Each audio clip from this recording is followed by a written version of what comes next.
You can now make online payments to Sri Lanka Atomic Energy Board via GovPay. The Frontline Socialist Party said yesterday that although the report of the committee appointed to probe the controversial release of red-flagged cargo containers without inspection was presented to the parliament, the companies involved have not yet been revealed. Accordingly, the party's Education Secretary Pubudu Jayagada visited the Sri Lanka Customs headquarters this morning, requesting the list of companies that own the containers in question under the Right to Information Act.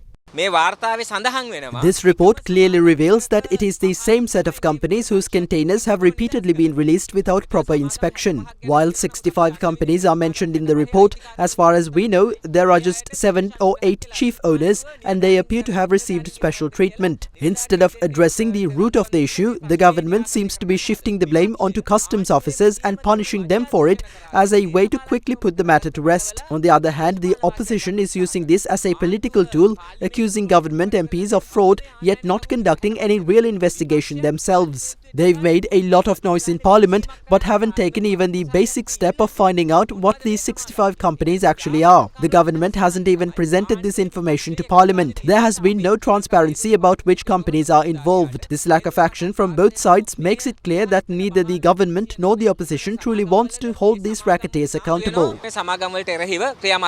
Meanwhile, several public representatives also expressed their views regarding the controversial clearance of the containers.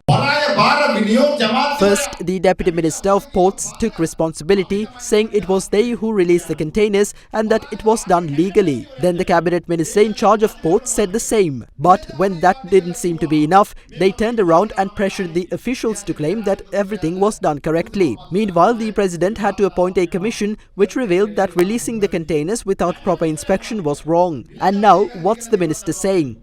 He's blaming the officers, saying they acted wrongly and should be punished. Aren't the ministers taking accountability for this? In the end, is it the officials who followed orders that came from the president and the government itself who have to take the blame?